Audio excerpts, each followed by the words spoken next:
सोनभद्र जिले में टमाटर की उन्नत व बहुतायत मात्रा में खेती की जाती है। जनपद के 10 ब्लॉकों में से 8 विकास खंडों में टमाटर की खेती विशेष तौर पर की जाती है। जिले में रबी और जायद की 2 फसलें टमाटर की ली जाती है, लेकिन खरीफ की फसल न होने के कारण जिले में टमाटो सॉस व केचप जैसी फर्म फैक्ट्रियां नहीं है। फैक्ट्रियां नहीं होने की वजह से अधिक उत्पादन होने की स्थिति में किसानों को काफ़ी नुकसान उठाना पड़ता है।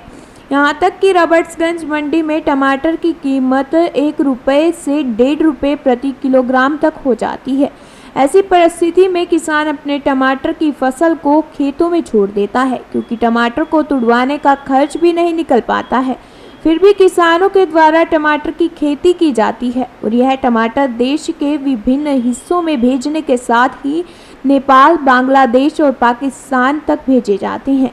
किसानों को इन समस्याओं को देखते हुए जिला प्रशासन की तरफ से प्रयास किए जा रहे हैं, लेकिन अधिकारियों का कहना है कि वर्ष में केवल 2 फसल मिलने के कारण प्राइवेट सेक्टर के द्वारा सॉस और केचप जैसी फैक्ट्रियां नहीं लगाई जा रही हैं। उनका मानना है कि 4 महीने तक टमाटर की उपलब्धता नहीं होने की वजह से उनको नुकसान होगा। वहीं प्रशासन की तरफ से कुछ ऐसे पहल किए जा रहे हैं जिससे किसानों को राहत मिल सकती है, जिसमें ऑनलाइन मंडियों का भाव पता करना और रजिस्टर्ड किसानों का टमाटर ऐसी जगह भिजवाना जहां भाव अधिक हो। जिला उद्यान अधिकारी ने बताया कि वाराणसी में टमाटर के पल्प को निकालकर उसको पाउडर के रूप में परिवर्तित किया जा रहा है, जिसका उपयोग टोमेटो सॉस के रूप में किया जा रहा है। अभी यह प्रयोग के तौर पर किया गया है और इसका रिस्पॉन्स अच्छा है।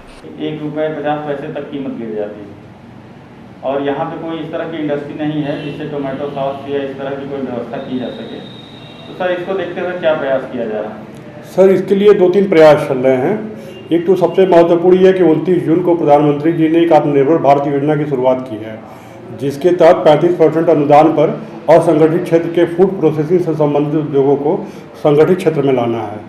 इसके लिए जो है हैंड होल्डर सहायता भी उपलब्ध कराई जाएगी और लोन की भी व्यवस्था है कि कोई भी किसान व्यक्तिगत रूप से, और इसके अलावा एफपीओ 4 एफपीओ हमारे जनपद में और हर ब्लॉक में एक एफपीओ बनाने की बात चल रही है।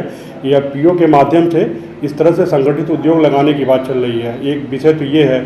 इसके अलावा दूसरा विषय ये है कि एपीडा के माध्यम से कई सारी बैठकें हुई हैं और इसमें ये प्रयास किया जा रहा है, किसानों से बातचीत चल रही है कि अच्छे क्वालिटी की टमाटर की पैदावार करें और जैविक खेती करें, जिससे कि उनके प्रोडक्ट को जो है यहाँ से लेके बाहर सप्लाई की जा सके।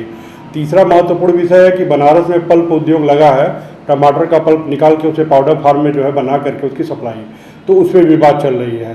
तो ये तीनों बिंदुओं को लेकर हम लोग काम कर रहे हैं, क्योंकि हमारे यहाँ टमाटर जो है वो जायद और रबी मौसम में होता है, पूरे साल नहीं होता है। इसीलिए कोई प्राइवेट इंडस्ट्री यहाँ पे जो है बड़ा उद्योग नहीं लगाना चाहती है। छोटे स्तर पे तो थोड़ा बहुत काम चल रहा है, लेकिन बड़े स्तर पे भी ऐसा कोई काम नहीं चल रहा है। लेकिन हमें उम्मीद है कि जो है ये तीनों बिंदुओं पे काम चल रहा है और बहुत जल्दी ही इसका कोई ना कोई बढ़िया विकल्प निकलेगा।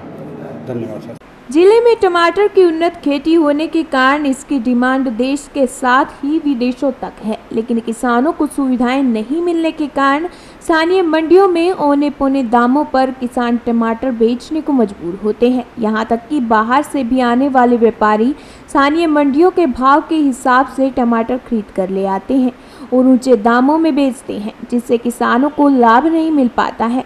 जिले में सब्जियों के अच्छे उत्पादन का ही यह असर है कि मई महीने में यहां से लंदन सब्जियों और आम के फलों की सप्लाई की गई थी। कुछ जागरूक किसानों के द्वारा जिले की मंडियों का भाव जानने के बाद वहां पर माल बेचते हैं, जिससे उन्हें कुछ बेहतर लाभ मिल पाते हैं। वहीं कुछ किसानों का यह भी मानना है कि टमाटर तुड़वा कर अपनी गाड़ी से दूसरे शहरों की मंडियों में ले जाकर बेचने पर उन्हें अच्छा मुनाफा मिल जाता है, जबकि स्थानीय मंडियों में माल बेचने पर यह लाभ नहीं मिल पाता। लेकिन किसानों में जागरूकता और संसाधनों का अभाव उन्हें स्थानीय मंडियों में ही माल बेचने पर मजबूर करता है। 1 एकड़ 75 पॉइंट यानी 1.5 एकड़ के करीब है, 1.5 एकड़ से भी अधिक है। इसमें तो कम से कम मेरा 2 लाख रुपए करीब आ गया टमाटर में। फसल इस बार बहुत काफ़ी डिस्टर्ब हो चुकी है, जिससे कि आज से 25-30 दिन पहले एक बारिश हुई थी जिसमें तूफान भी आई थी। उसी बारिश और तूफान की वजह से इतने काफ़ी फसल डिस्टर्ब हो चुके हैं, जिससे कि किसानों का जीना कहा जाए तो दुश्वार है। और खैर हम माल तो इस मंडी में देखा जाए तो इस मंडी में माल हमको रेट नहीं मिल पाता है और हमारी लागत से भी कम रेट मिलता है, जिससे कि हमारा नुकसान ही नुकसान होता है। और किसान भाइयों अदर मंडी में बेच रहे थे। जैसे हमारे नज़दीक में मंडी पड़ती है मधुपुर, वो भी सोनभद्र ज़िले में ही पड़ती है मधुपुर। वहाँ पे बहुत अच्छा रेट मिलता है, जो कि 18 रुपये का राउटर्स मंडी से अधिक डिफरेंस है। वहाँ पर भी हम कुछ माल बेचते हैं।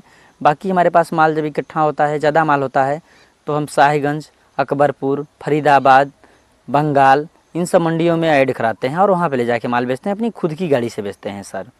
तो ऐसा देखा गया है कि बाहर से भी आते हैं व्यापारी, यात्री में लोड करके ले जाते हैं। जी।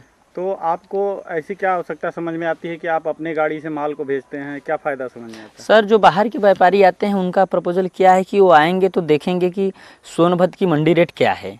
जब सोनभद्र की मंडी रेट वो देखेंगे तो उनको डायरेक्ट समझ में आएगा कि लंबा रेट पे कमी है, और उस मंडी को देख कर उस मंडी के रेट पे खरीदेंगे। और उस मंडी के रेट पे हम बेचना स्वीकार नहीं करते हैं, क्योंकि जब हमको उसी मंडी के रेट पे बेचना रहेगा तो हम लोकल अपनी मंडी में बेच सकते हैं। इसलिए सर हम उनको भी देना पसंद नहीं करते हैं, खुद से बेचना होता है। जो बाहर की मंडियों में उससे मेरा रेट बराबर मिलता है, उसमें मेरे को परवड़ता है।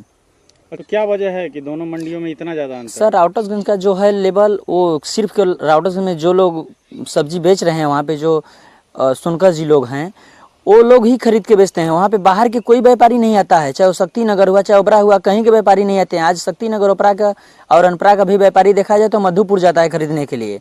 जितने भी व्यापारी हैं बाहर के, वो मधुपुर ही जाते हैं ऐड करने के लिए। इसलिए थोड़ा सा 10-12 रुपया, 18 रुपया मार्केट जो रेट होता है उससे अच्छा मिलता है मधुपुर में। अब किस मधुपुर में देखा जाए तो बंगाल के व्यापारी हैं, फरीदाबाद के व्यापारी हैं, आजमगढ़ के व्यापारी हैं, जौनपुर के व्यापारी हैं, शाहीगंज के व्यापारी हैं, अकबरपुर के व्यापारी हैं, छत्तीसगढ़ के व्यापारी हैं। वहाँ सर बहुत बाहर से लोग, नेपाल बॉर्डर में जो रक्सौल चंपारण जिला पड़ता है, वहाँ से भी व्यापारी आते हैं वहाँ पे माल खरीदने के लिए, जो कि हम लोग का खुद ही माल खरीद के ले जाते हैं। और उनके माल को ऑनलाइन भेजा जाएगा ऐसे जगहों पे जहाँ रेट अच्छे होंगे, अधिक रेट होंगे। जी। तो क्या लगता है आपको कि इस तरह की योजना से क्या लाभ मिल पाएगा? सर, इस तरह की योजना से तो लाभ मिल जाएगा, लेकिन जो छोटे किसान हैं जो लीज पे लेके खेतियाँ कर रहे हैं, उनको कैसे लाभ मिलेगा ये मेरे समझ में नहीं आ रहा है। किस पे क्या व्यवस्था हो कि जो लीज पे खेती लेके कर रहे हैं, अपनी मेहनत से कर रहे हैं, वो बेचारे कैसे प्राप्त कर सकते हैं। जैसे सर हम लोग भी उसी में हैं, लीज पे लेके खेती कर रहे हैं, तो हम लोग को ये समझ में नहीं आ रहा है कि कैसे हम लोग को इसका सुविधा प्राप्त हो सकता है।